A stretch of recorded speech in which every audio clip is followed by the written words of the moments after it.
હવે આ આકારોમાં સૌથી પહેલા આપણે આજે મુખ્ય 4 આકાર જ શીખવાના છે. એના માટે અંગ્રેજીની સાદી પાઠ્યપુસ્તકમાં ટેક્સ્ટ બુક્સમાં એક્ટિવિટી 6 છે તેમાં એક સરસ મજાની કવિતા આપેલી છે. એ કવિતા જે હું તમને શીખવાડીશ એ તમારે કરવાની છે અને એના પછીની એક્ટિવિટી છે એમાં આપણે આકારોને ગણી અને લખવાના છે. ચલો આપણે શરૂ કરીએ. એક્ટિવિટી 6 છે એમાં સૌથી પહેલા છે ટ્રાયેંગલ. ટ્રાયેંગલ એંગલ એટલે કે ખૂણો અને ટ્રાય એટલે ત્રણ. ટ્રાયેંગલ એટલે કે ત્રિકોણ. અહીં ત્રિકોણ દોરેલો છે T R I A N G L E triangle એટલે ત્રિકોણ. પછી છે સ્ક્વેર ચોરસ S Q U A R E square એટલે ચોરસ. પછી છે રેક્ટેંગલ એટલે કે લંબચોરસ. ચોરસ પણ કેવું લાંબુ R E C T A N G L E rectangle એટલે લંબચોરસ. અને પછી છે સર્કલ એટલે કે ગોળ વર્તુળ C I R C L E circle એટલે કે વર્તુળ. ચલો આપણે સરસ મજાની કવિતા જેની તમે પેજ નંબર 11 પર આપેલું છે તે શીખીએ. સૌથી પહેલા ત્રિકોણ તો કે a triangle has three sides.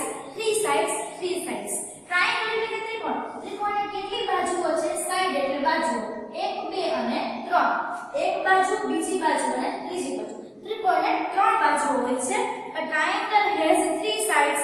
count 1 2 3. ત્રિકોણને 3 બાજુ હોય છે. ગણો પહેલી બીજી અને ત્રીજી. એના પછી છે સ્ક્વેર ચોરસ. a square has four sides. ચોરસને કેટલી બાજુ હોય છે? તો કે 4 બાજુ હોય છે. 1 2 3 અને 4. a square has four sides. ચોરસને 4 બાજુઓ હોય છે. a square has four sides. they all are the same. તેઓ બધી કેવી છે? તો કે સેમ એટલે કે સરખી છે. આ 1 આ 2 આ 3 અને 4 ચાર બાજુઓ સરખા માપની બાજુઓ લઈને ચોરસ બનાવે છે. એના પછી છે લંબચોરસ એટલે કે લંબકોણ. રેક્ટેંગલ ઈ છે a rectangle has four sides. લંબચોરસને કેટલી બાજુ હોય છે? 4. આ 1 આ 2 આ 3 અને 4. લંબચોરસને 4 બાજુઓ હોય છે. a rectangle has four sides.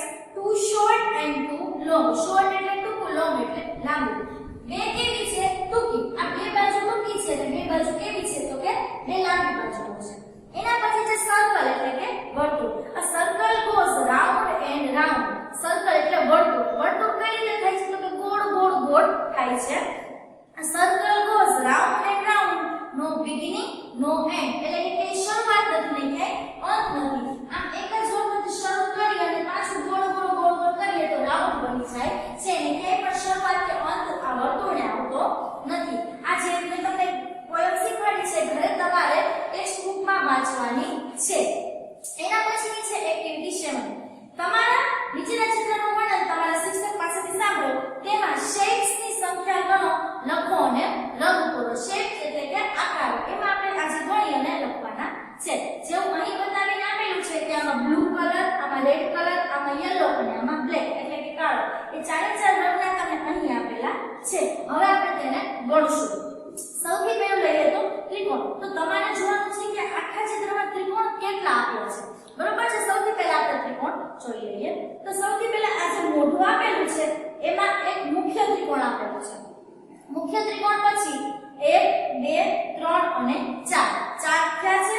આ પછી પાંચમું 1 5 6 7 અને 8. બરોબર છે. આ રીતના આપેલા છે અને મુખ્ય ત્રિકોણ એટલે કુલ 10 ત્રિકોણ થાય છે. 10 પછી આ છે અહીં મોઢું આવે છે એટલે આને આપણે ત્રિકોણમાં ગણી શકીએ નહીં.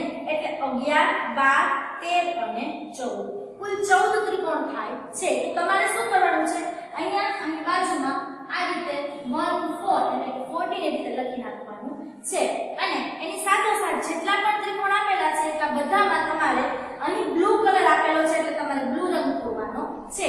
એવી રીતે આ લાલ રંગનું ચોરસ, પીળા રંગનું લંબચોરસ અને કાળા કલરનું ગોળ આ રીતે બધા પણ ગણી અને એમાં રંગ પૂરવાના રહેશે. આ બધી એક્ટિવિટી છે એક્ટિવિટી 6 ને 7 તમારે ટેક્સ્ટ બુકની અંદર જ કરવાની રહેશે.